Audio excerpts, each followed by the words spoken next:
Welcome to Revlog Social Distancing Edition, where Texas is well represented, and so is the state of Missouri. Amen.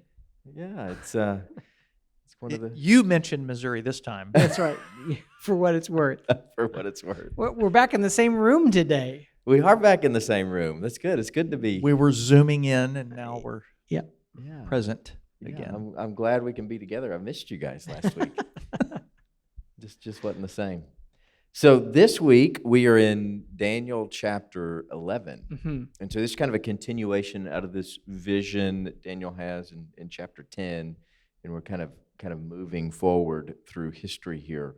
Aaron, why don't you help us jump in or not jump in? Yeah. However you want to do that. What was your initial reaction to Daniel chapter 11? Let me just say it this way. I love history. I've always loved history. I've enjoyed the stories of it, the why, the wherefore and stuff. But most people that have a knock on history, that didn't enjoy history classes, one of the reasons they don't like it is because in their mind it's a you memorize dates, you memorize names, and it's just a whole laundry list of that. And that's the knock that people usually give to it. I had some great history teachers that really gave the why and the wherefore. But I feel like with this chapter especially, this is a history class in reverse. It's here are all the things that are going to happen. You don't know who they are. You really don't know when they're going to happen, but just trust me, it's going to happen. So now there's going to be a test, and you're going to have to write a book about this. And poor Daniel is given this whole list of the north and the south and the daughter and the prince and this army, but it's going to fail. But then there's going to be a bigger army. So it's kind of like those people that don't like history classes. This would be their worst nightmare. So, are you calling Daniel chapter 11 your worst nightmare? Well, again, I love history. It's just it's so nebulous. It is. You know, there's no real names given. There's no time frame. I mean, even we didn't understand what the 70 weeks really meant in the previous chapters, but at least there was some kind of reference. There's just so it's dense with all these battles and all these rulers, but we're never given a really Yeah, in some of the other chapters, we are given more anchors. That's right. Anchors. That's a good way to say that. And where these things are happening, and specific people even, right, that are named throughout. I mean, early on here, there's some reference to Persia, which is already kind of relevant there. But beyond that, there's very little go on here. That's right. Bryan, what was your initial reaction here? What if you hate history, Aaron? Are you just out of luck there? You don't have to sit in for this sermon. Is that? I didn't say that. Okay, all right. This is pretty detailed, and because it's so detailed, many people. Wait. I think Aaron just told us there were no details. Okay, all right. Names are not given. That's right. Yeah. But details are given. That's right. That's right. And a lot of action. There's definitely a lot of action. That's right. A lot of action figures in here. But because history did play out exactly like, especially in those first few verses, the last few verses are a different kind of thing, but up until about verse 35 or whatever, it just overlays what actually happened exactly. And there are some scholars who've said, well, that can't be prophecy because it's too detailed. And it's a complete leap to say something like that. If we are going to give evidence that there is a God who is outside of time and that the Bible is a supernatural book, and yet we continue to undercut that by saying, but this was written just to encourage people who were going through this at the time, and so this was written contemporaneously or just after these events, then we've undercut our argument. And so I think we have to understand that prophecy is not always vague, but sometimes it's exactly right. Jesus said, go into this town, and you're going to see a donkey that nobody's ever ridden. And they went and they found it was so. This is the same God who is delivering these kinds of prophetic utterances to Daniel. Yeah. And I think it just undergirds the supernatural origin of the Bible. Sure, that's right. I think that's probably my follow-up to my frustration with, I wish that there would have been a name given, or I wish there would have been a date given. But in reality, when we have the perspective to look back and go, Yeah, it did. I was just, sitting in Daniel's shoes, just being overwhelmed with the fire hydrant that he must have been drinking from. Yeah.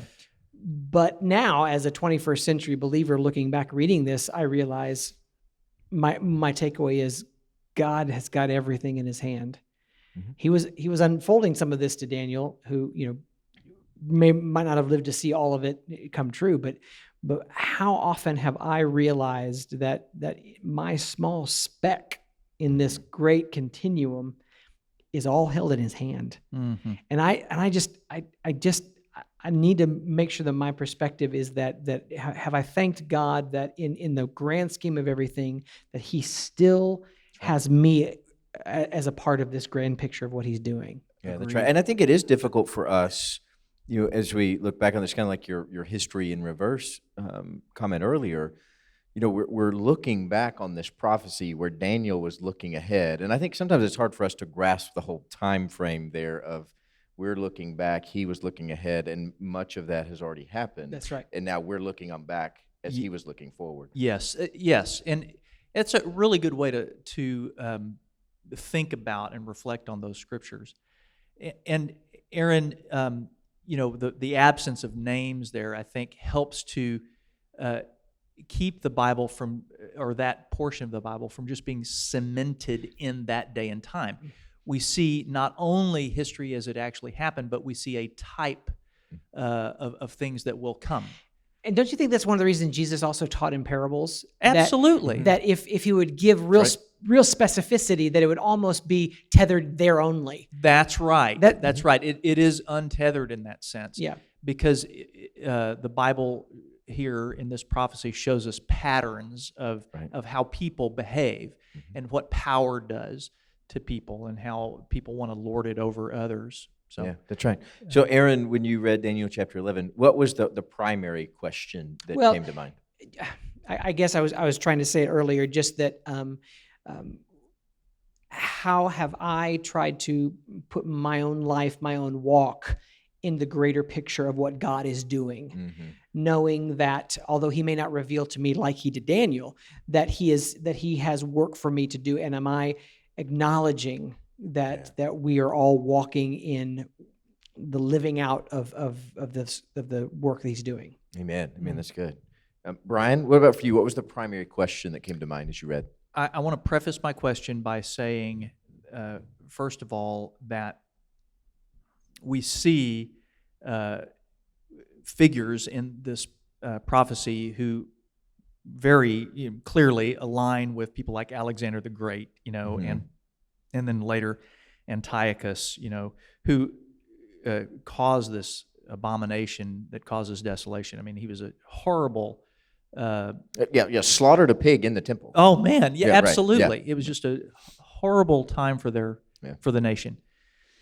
And then after about verse 35, you see it really takes on a different kind of tone. It doesn't seem to quite match up with these figures that we know from history, but it seems really to point specifically to the future and to some antichrist figure, that will come in nearer the actual end of time. But in all of this, all the sweep of history and then looking ahead even beyond our own day, here's my question. Who am I afraid of? I think that question echoes to me louder than any other reading prophecies like this. The scripture's almost saying to me, who are you afraid of? Do you see that this has already been noticed and understood and talked about among the hosts of heaven? Who are you afraid of? And I've got to answer that question. Yeah, that's good.